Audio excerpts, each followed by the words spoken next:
నమస్కారం. నా పేరు కల్లూరి పెంచలయ్య. యానాది రిజర్వేషన్ పోరాట సమితి రాష్ట్ర అధ్యక్షుడిని. ఏదైతే ఈరోజు నెల్లూరులోనే వెన్నెలకంటి రాఘవయ్య భవన్ నుంచి ఏదైతే విఆర్సి సెంటర్ వరకు ఏదైతే ఎస్టీ వర్గీకరణ కోరుతూ ఈరోజు పెద్ద ఎత్తున ర్యాలీ నిర్వహిస్తూ ఉన్నాం. ఈ సందర్భంగా మేము ప్రభుత్వాన్ని ఒకటే విజ్ఞప్తి చేస్తూ ఉన్నాం. అయ్యా, ఈ రాష్ట్రంలో 10 లక్షల పైచులకు జనాభా ఉన్నటువంటి ఎస్టీ యానాదులకు ఇంతవరకు ఎలాంటి న్యాయం జరగట్లేదు. యానాదులు నేటికి అన్ని విధాలా వెనుకబడి ఉన్నారు. ఏదైతే విద్య పరంగా, ఉపాధి పరంగా, ఉద్యోగాల పరంగా, రాజకీయంగా అన్ని విధాలా వెనుకబడి ఉన్నారు. కాబట్టి ఏదైతే గౌరవ సుప్రీంకోర్టు తీర్పు ఇచ్చినటువంటి ప్రకారము ఏదైతే ఎస్సీలకి వర్గీకరణ చేస్తున్నారో అలాగే ఎస్టీలకు కూడా వర్గీకరణ చేసి యానాదులకు న్యాయం చేయాలని చెప్పి మేము ఈ సందర్భంగా విజ్ఞప్తి చేస్తూ ఉన్నాం.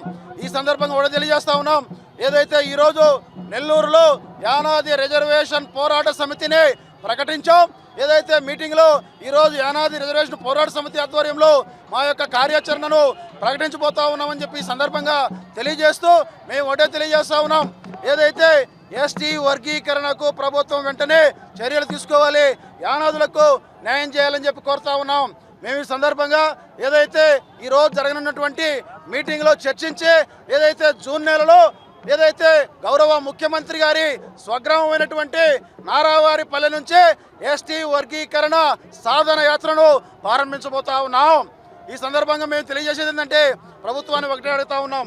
మీరు ఏదైతే 75 ఏళ్ల స్వతంత్రంలో యానాదులకు న్యాయం జరిగిందా లేదా అనేటువంటి విషయాల మీద మీరు కమిటీ వేయండి.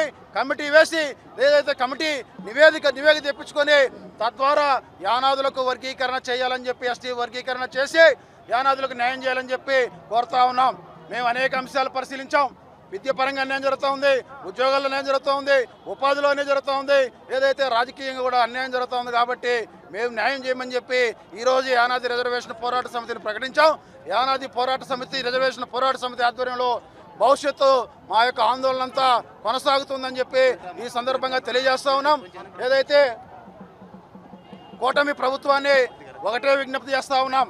అయ్యా, మీరు ఒక కమిషన్ వేయండి. ఏదైతే స్వతంత్రం వచ్చి 70 ఏళ్ళైనా యానాదుల జీవితాల్లో ఎలాంటి వెలుగు లేదు, మార్పు లేదు అని చెప్పి తెలియజేస్తూ త్వరలో ఏదైతే జూన్ నెలలో ముఖ్యమంత్రి స్వగ్రామమైనటువంటి నారావారిపల్లె నుంచి ఎస్టీ రిజర్వేషన్ సాధన యాత్రను ప్రారంభించబోతా ఉన్నాం. ఈలోపు అన్ని జిల్లాల్లో పర్యటించి మా వాళ్ళను చైతన్యం చేసి తద్వారా పోరాటానికి రూపకల్పన చేయబోతా ఉన్నామని చెప్పి ఈ సందర్భంగా తెలియజేస్తాం.